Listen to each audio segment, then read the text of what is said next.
Hello my dear student, कैसे हैं आप। आज हम कक्षा 9 विषय हिंदी कृतिका भाग 1 के अध्याय 3 जिसका नाम है रीढ़ की हड्डी। तो इस पाठ के सभी अभ्यास कार्य को देखने वाले हैं। प्रश्न 1, रामस्वरूप और गोपाल प्रसाद बात बात पर एक हमारा जमाना था कह करके अपने समय की तुलना वर्तमान समय से करते हैं। इस तरह की तुलना करना कहाँ तक तर्क संगत है।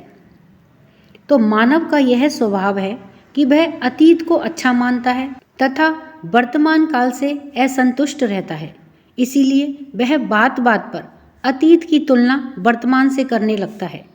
वस्तुतः इस प्रकार की तुलना करना उचित नहीं है, क्योंकि समय के साथ ही व्यक्ति एवं समाज में परिवर्तन होता रहता है। व्यक्ति का जीवन स्तर, आचार विचार एवं आदर्श आदि सभी बातें सामाजिक परिस्थितियों के अनुसार बदलती रहती हैं।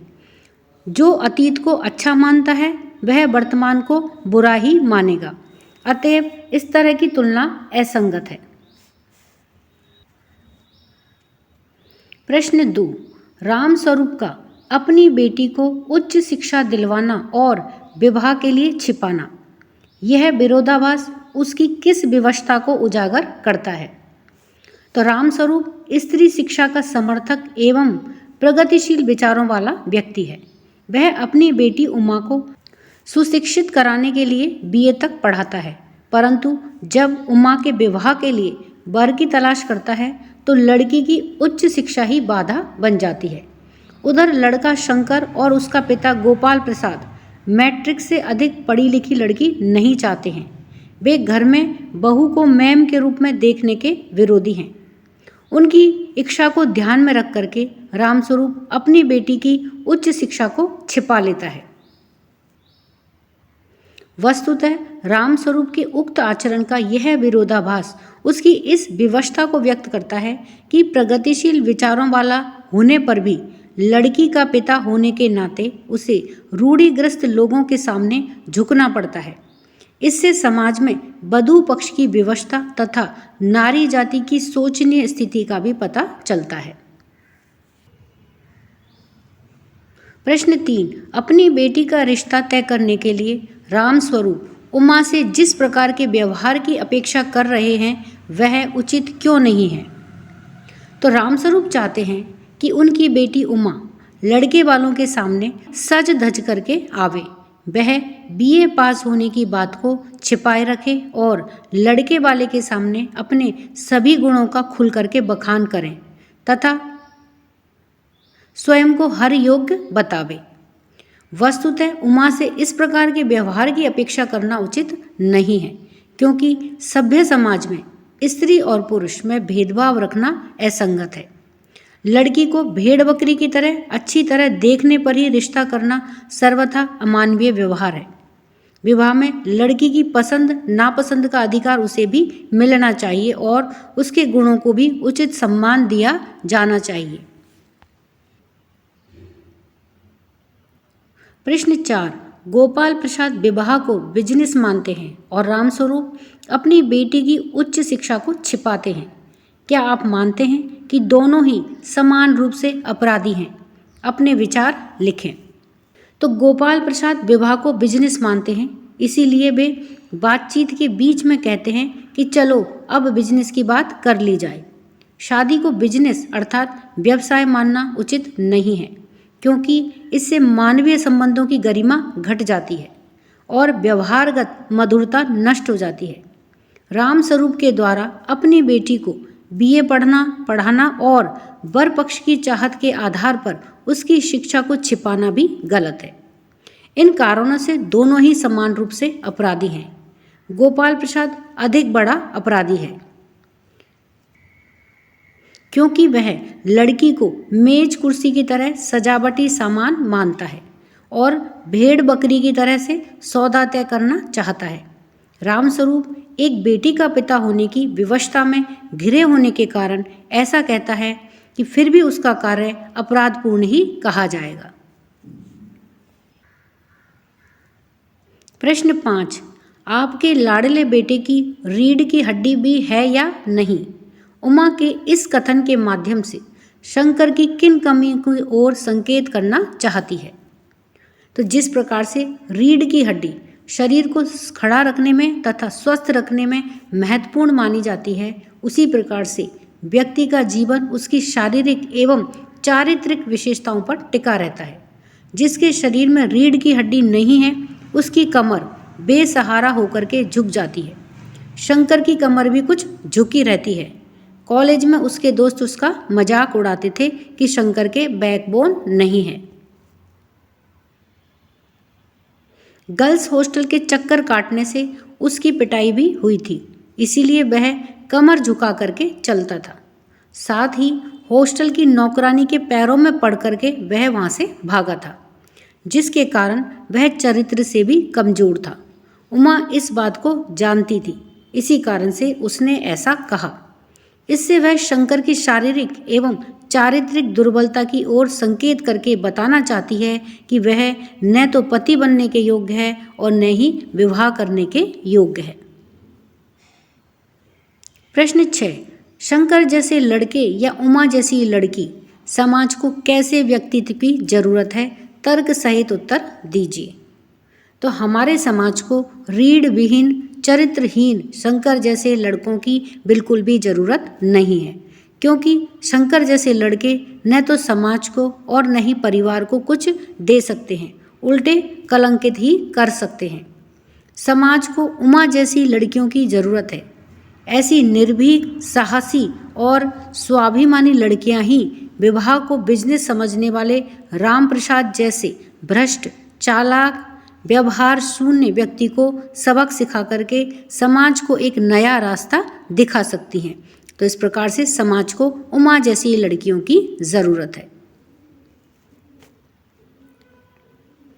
प्रश्न 7, रीढ़ की हड्डी शीर्षक की सार्थकता स्पष्ट कीजिए। तो रीढ़ की हड्डी एकांकी का शीर्षक संक्षिप्त, सार्थक और व्यंग्यात्मक है। इस एकांकी की मूल समस्या वर का व्यक्तित्वहीन होना है। यदि शंकर समझदार और व्यक्तित्व संपन्न होता तो उसके पिता की यह हिम्मत नहीं होती कि भावी जीवन की डोर में बंधने वाले दो प्राणियों के मध्य में बैठ करके इस प्रकार की फुहड़ बातें करता। कम पढ़ी लिखी बहू की बात करके अशिक्षा को प्रोत्साहन देता। कम पढ़ी लिखी बहू पिता की जरूरत हो सकती है, लेकिन पुत्र की नहीं। इसीलिए व्यक्तित्व विहीन शंकर पिता की हाँ में हाँ मिलाता है और अपनी कमजोरी तथा कायरता का प्रदर्शन करता है। इसीलिए उसे रीढ़ की हड्डी के बिना दिखाया गया है। अतः रीढ़ की हड्डी सर्वथा सार्थक, व्यंग्यात्मक और सफल शीर्षक है। प्रश्न 8, कथा वस्तु के आधार पर आप किसे एकांकी का मुख्य पात्र मानते हैं और क्यों? यदि देखा जाए तो इस एकांकी में कई पात्र हैं, लेकिन दो पात्र अन्य पात्रों की अपेक्षा प्रमुख है, उमा और उमा के पिता रामस्वरूप। उमा एकांकी का ऐसा पात्र है जो अपनी प्रतिभा और साहस के बल पर विवाह में उठने वाली बातों का सफाया करके दर्शकों के मन पर अपना स्थायी प्रभाव जमा देती है और शंकर तथा उसके पिता को बेनकाब कर देती है। इसलिए उमा को एकांकी का प्रमुख पात्र कहना उचित होगा। इसके अलावा रामस्वरूप अति मेहनती तथा प्रगतिशील विचारों वाला है। इसी कारण से वह अपनी पुत्री उमा को उच्च शिक्षा दिलाता है। वह स्नेही पिता है, इसीलिए रामस्वरूप को भी एकांकी का प्रमुख पात्र कहना उचित होगा। लेकिन शंकर का चरित्र और व्यक्तित्व गिरा हुआ है, इसीलिए उसे एकांकी का मुख्य पात्र नहीं माना जा सकता है। प्रश्न 9, एकांकी के आधार पर रामस्वरूप और गोपाल दास की चारित्रिक विशेषताएं लिखिए। तो रामस्वरूप की चारित्रिक विशेषताएं। रीढ़ की हड्डी एकांकी में रामस्वरूप प्रमुख पुरुष पात्र है एवं अधेड़ उम्र का व्यक्ति है। रामस्वरूप अति भी मेहनती तथा प्रगतिशील विचारों वाला है। इसी कारण से वह अपनी पुत्री उमा को उच्च शिक्षा दिलाता है। वह एक पुत्री का स्नेही पिता है। अपनी पुत्री के विवाह के लिए वह अत्यधिक चिंतित रहता है और अपनी इसी इच्छा को पूरी करने के लिए लड़के वाले से अपनी पुत्री की योग्यता को कम करके बताता है। वह पत्नी से हंसी मजाक करने से विनोद प्रिय भी है। वह लड़के वालों की अनुचित बातों का विरोध करना चाहता है, परंतु विवाह योग्य कन्या का पिता होने से विवश रहता है। इस प्रकार से एकांकी में राम स्वरूप के चरित्र की अनेकों विशेषताओं का चित्रण हुआ है। गोपाल दास की चारित्रिक विशेषताएं। गोपाल प्रसाद जो कि शंकर का पिता है, वैसे तो सुशिक्षित वकील है, अनुभवी एवं अधेड़ उम्र का व्यक्ति है, परंतु वकीली पेशे के कारण वह चालाक, स्वार्थी, दकियानुसी विचारों से पोषित व्यक्ति है।